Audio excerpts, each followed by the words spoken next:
the whole thing with Stephanie White, realistically, is weird. It's all getting really weird. And I want to talk about I just want to talk about this whole thing because I'm like, it's actually now at the stage where teams don't do this unless something's actually affecting them. Because it's one of those things that no matter how much hate you get, if you're secure in your job and things are going well and everything's bullshit, you always kind of are like, in those scenarios, everyone's basically able to kind of not almost get over it, but like can make the main thing the main thing. But this is one of those things where this game was important because after your coach says this and your GM has to go out to the media, the same media, by the way, who earlier today were shitting on your best player in Annie Costable, who got the scoop, was part of a podcast shitting on their best player. You need a win. You need to win. Like, isn't it, Steph? This is more for an online community that's trying to create narratives that simply don't exist. The scariest part about this is, like, she says this isn't for the people in this room. But, like, again, the Indiana Fever gave a scoop to The Athletic. The Athletic, who, again, have put out 5, 6, 7 hit pieces on 2 of your players. Like, you are giving as an organization, you are giving scoops to be sent by people that you literally, that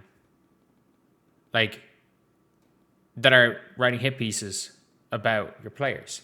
And we saw Lynn Dunn retweeting a hit piece. So, yeah, if it's sports, you're a coach. The GMs are the GMs. Like, I'm sorry, Amber Cox, the first thing she did was get in pictures with Cindy Brunson and Cheryl Swoops. That's the first thing Amber Cox did before she signed anybody. And then signed a bunch of ops. And by people that were like, well, these people are actively against the Fever. And now as soon as they leave the Fever, they're publicly against this organization. It's like, at the end of the day, they're in a bad spot. And I do feel a bit for Stephanie White because it's very clear the footage after the Dijonay situation is her going to confront the referees, going to stare while staring down Dijonay. But the problem is people are reporting on what you're saying publicly. And yeah, the Indiana lieutenant governor talking about it is nonsense. Like, that is gone too far. We all know that. We can all understand that. But look, if you are the coach of the Lakers, like, JJ Redick's gotten more hate than she's gotten. I hate to say it, but he has. Trying to create a fabrication or distortion of who I am, of what I'm about. Our player success, our players' health and wellness, our player safety is always a top priority for me. One of the things I pride myself on is my relationships with players. For those who have anything to say about the play in the last game, I didn't see the play in real time. I went straight to a press conference. I thought the play got called right. Thankfully, Sophie's okay. I'm sorry. Like, you can't say that when this is what you do. Like, you can't say that when this is what you do. So as soon as the foul happens, everybody gets up, everyone sees it in real time. So you're trying to say you didn't see the layup being taken. So everyone goes in and Steph immediately is on the floor, staring down Dijonay and while going to confront the referee. Like, she was saying she didn't see it in real time. Yes, she did. Everyone did. To say that this isn't like an Alyssa Thomas situation. This was a fast break layup where there's only 2 people there. If you said you didn't see that in real time, it means you're not watching the game, which she obviously saw it in real time. She obviously reacted the way it was, and for whatever reason, decided to defend somebody who on the best case scenario is the most reckless pro basketball player in existence. If you don't think there's any intention, it's still completely reckless. Was it egregious? Absolutely.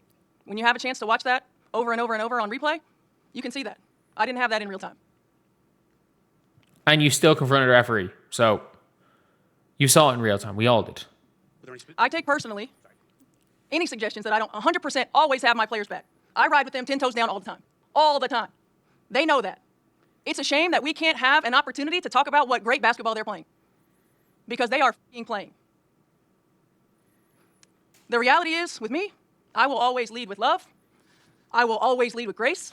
And that's the problem with Stephanie White, is I've said it in all these videos, is that at no time, the problem isn't Stephanie White, the players not knowing she has her back. And I've always said this about Caitlin, is that like Caitlin constantly tells us, all these players constantly tell us how great Steph is, which means clearly behind the scenes, she's great with the players. The problem is that like publicly, Caitlin, Sophie, other players on this team take punches just for being members of the Indiana Fever. And at no stage has Steph ever defended them publicly for any of that. I think that's where fans have the problem. At the end of the day, I think the narratives that Stephanie White sent to sabotage Caitlin are obviously wrong. They're obviously wrong. Like, look, we know the people, like we know some of the complete extreme narratives that are being pushed about Stephanie White that are so far wrong. Like that are so crazy. Like, we all know that there's a difference between criticizing Stephanie White as a coach, criticizing the way she interacts publicly, and some of the things that Stephanie White has been accused of, which, like, we all know that there are some crazy accusations being made about Stephanie White that aren't true. But like, still, she doesn't help herself in these scenarios. We got to be real. She doesn't help herself. I will always lead with humility, and I will always lead with integrity. Doesn't mean I'll always get it right. I'm also human. The hate, the fear-mongering, the divisiveness, the stuff that's trying to hijack our league will not win. I agree. But again, like it becomes an issue where it's like, again, from the Indiana Fever, this is not a Stephanie White problem. But like, it's very clear the hate, the divisiveness is trying to break the league. There are certain publications that have written hit pieces about your players, and your team keep giving scoops to journalists who are writing hit pieces on your players. That is an issue. That is you, like, as not you specifically, but your organization trying to divide things. This is not a problem online. This is a problem all around, where you can't say that Monica McNutt is not trying to divide. You cannot say that Stephen A. Smith is not trying to divide. You cannot say Enes Kanter is not trying to divide. You cannot say that whoever that person is with Annie Costable is not trying to divide. You cannot say, whether directly or indirectly, Annie Costable is not shit-stirring. That is where the problem is that if you are the Indiana Fever and you're the Indiana Fever coach, your job is your locker room. Unfortunately, the league as a whole is done. It's cooked. Everybody is part of the problem. Yourself included.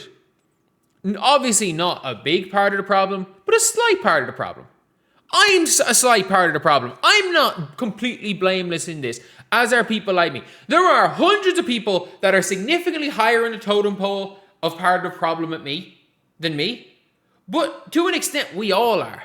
Every single one of us, every single person in the media, every single person on ESPN, every single person on YouTube, every single channel that has given even one little bit of time to the drama. We are all part of the problem. Everyone that's ignoring Olivia Miles is part of the problem. Like, everyone is part, like everyone, no one's blameless in this, including you, including your organization, including your GM. It's not a online fans bad problem. It is a systemic problem from a league where the older players and the higher players are pissed off that the league is no longer a extremist left activism organization and that it's now a basketball league. Because they're like, oh, the players stand for something. Yeah, because they didn't give a shit if they got kicked out of the league. Because they were making their money overseas. They didn't make their money in the WNBA. They played in the WNBA for fun. They did. They played in the WNBA for fun. It was their summer league. They made their money in the offseason. It won't win. We are united. We are connected. We will not be divided. And, I mean, Steph, you gotta be... It's not an easy thing to do. But anyway, second half starting.